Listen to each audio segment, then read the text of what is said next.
I know everybody loves these right there. Our favorite thing to see, the old Megalodon. Steve, there's 53 Megalodons in this display case. 53 the smallest megs. one is 3 inches, and 4 of them in the back row are 6.5 inches. Wow, look at that. I tell you what, it's gonna be. And this is look at this. All right, we're gonna get started here because I'm seeing all kind of stuff. Let's get started. I don't want to get going too fast here. So, what do you think we should start? Well, why don't we start right here, Steve? Okay, sounds good. This is a partial skeleton from a Squalodon calvertensis. It's the skull was missing and the tail of it was missing, but I found it on the lower Potomac River in Virginia in 1990. And I took it to the Smithsonian, and Dr. Frank Whitmore identified it as the Squalodon, one of 4 species of Squalodons that we know of. It's an extinct whale, and I wished I would have found the skull and the tail, but the photograph that Steve just showed you, that's a photograph of the way I found the skeleton in the bottom of the river about 50 feet out from shore. Wow. And it took me 2 days to dig those individual vertebrae out. And then I had to wait a year for the clay to dry enough where I could pick the clay off the individual bones. Man. But this is a about 12 million year old specimen. Wow, that's amazing. That's totally amazing. I tell you what, let's take a look at some of these Megalodons, because that is definitely something a lot of people like to see right here. Well, I'll tell you what. All right, we're gonna travel around to a new spot. Look at this. He's got drawers with every. Oh my goodness! Look at that. Look at the size of that Megalodon. Who wouldn't like to find something like that? This was the last complete Megalodon I found a few years ago, and this was found in the Lee Creek phosphate mine in Aurora, North Carolina. Man, that's beautiful there. That is awesome. Now, how many inches is that one? 5.5 inches. 5.5. Wow. On the slant. Gotcha. And you got a few pieces in here too. And yeah, this is a part of one. That's all the pieces that I found. And then this one's not broken. It's actually bitten off. This was bitten off. Wow. So when the shark was feeding, he bit down into something and another tooth came loose from the other part of the jaw, and it actually cut this tooth off. Wow. The only thing hard enough to cut a tooth is another tooth.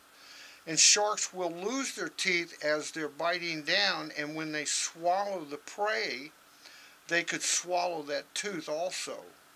But when they lose a tooth, it would fall down in between the other teeth. Right. And the other teeth would cut off a part of the tooth. That's amazing. And this is a photograph of where I found that tooth on the Potomac River, about 20 years ago. Man, that's been a while back. Been a while. And then here's another whole Megalodon that I found on the Potomac River up in Virginia. I did most of my early collecting on the Potomac River, and then I moved to here to Greenville, North Carolina, almost 13 years ago. Gotcha. Man. And then we got other species here. We have mako shark teeth. These are all mako here? These are all Treasurecize, extinct mako species. This is a 3-inch tooth. Beautiful. Yeah.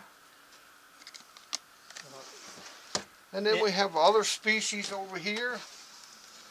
These are different species of makos. Some of these are long fin and short fin makos. Oh, that's a big tooth. Look at that.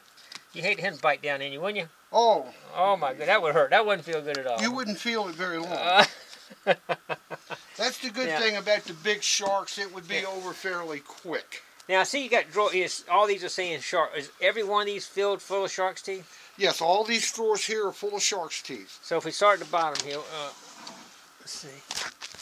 Okay, and what species is these? These are Megalodon or Megalodon. Oh, is this whole? All this row here is, well, you have Chesapeake and Reconstructed and Gigmaster and Megalodon. And the oldest ones, this here's a Reconstructed. Beautiful. And then you have...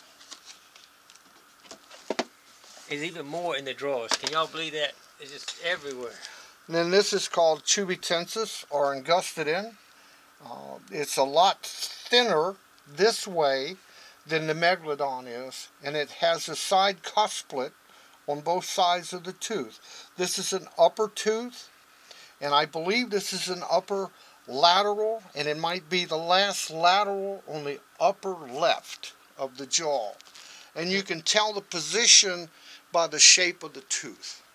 If the tooth is almost, well, like this one here, this is a lower tooth, and this would be an A1 or an A2.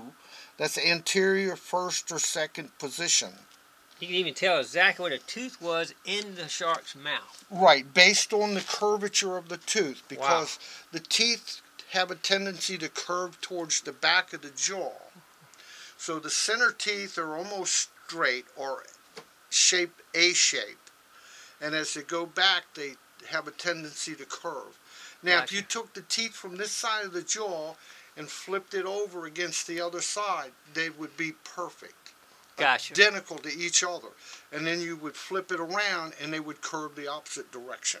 How about that? And most people get confused on that because most people think that this is the front of the tooth. This is actually the inside of the tooth.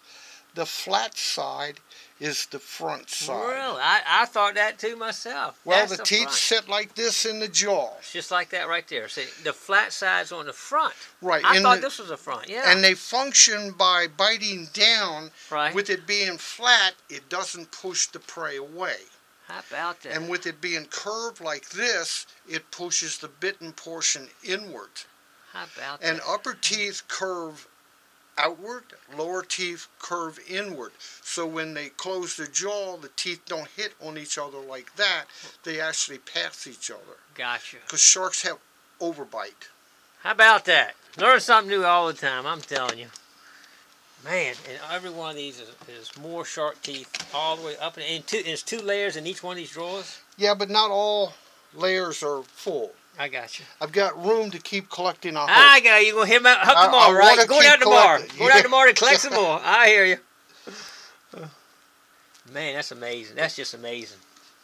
You can see the difference in the curve on this tooth compared to this tooth. Yes, this one's curved more to the right, to the left than So, this tooth. This is almost a straight, so this would be closer to now the front. these, I've got them upside down right now. So these are upper teeth, and they would both be on the upper right of the jaw. Gotcha. So this is an anterior, and this is a lateral or posterior tooth. Posterior teeth are in the back of the jaw, and those are the smallest teeth in the jaw, or the posterior teeth. Gotcha. And if you turn around here, Steve, and look at Okay. this, Oh, this is awesome. Here, look at this. Yep. what I've done here is to show an example of how the teeth rotate in a jaw. Every tooth that a shark grows is bigger than the tooth it's replacing. And the reason is because the sharks are getting longer in length and bigger around in girth, so the parameter of the jaw is getting bigger. So instead of growing more tooth positions, their teeth grow bigger. Gotcha. So if you look here where those 2 teeth are almost touching, those are the front teeth of the upper and the front teeth of the lower jaw. And all the teeth behind them are going to rotate around. So he's always growing new teeth all the time. Always until they die.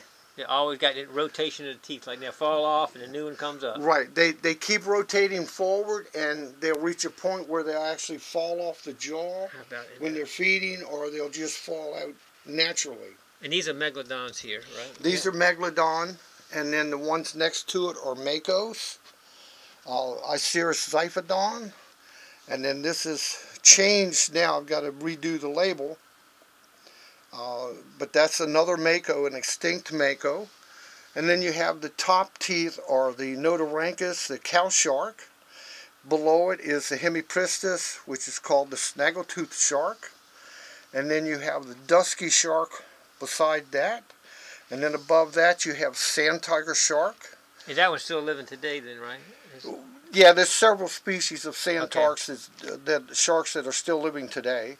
Okay. And then beside that, that's an extinct species of tiger shark.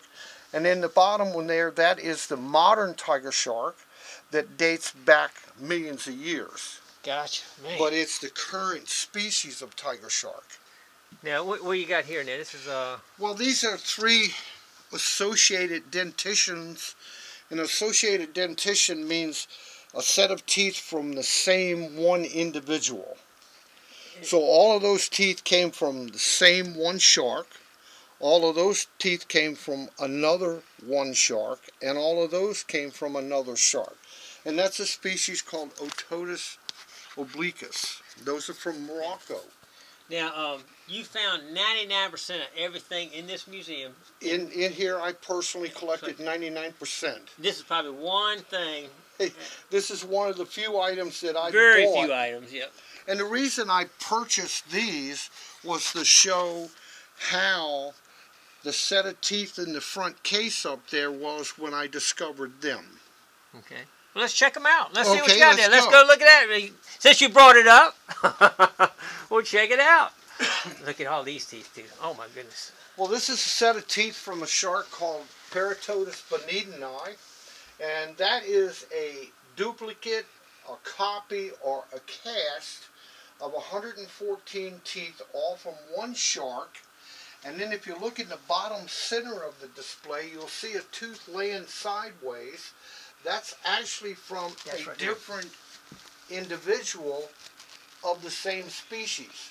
But it was found with the other ones, and all 114 are all from one shark.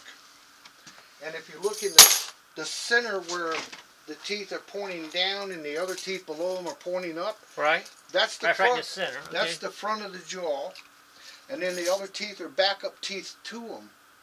Gotcha. And I donated the original teeth of this set to the Smithsonian in 1996. The Smithsonian has these on the real ones on display. The real ones are on display. Smithsonian. They're not on display yet, but hopefully one day they will be. I got you. But this is actually a copy of the set that the Smithsonian has in their possession. Right, and I made 3 copies at the University of Maryland, where I did my research to publish the research paper on the discovery. And 2 of the sets I painted. This one here I painted, and I keep for my display purposes. And then I gave the second set of painted teeth to the Aurora Fossil Museum, because that's where I made the discovery at the Aurora phosphate mine. And the third set we didn't paint, and I gave that to the University of Maryland to use for research. Gotcha.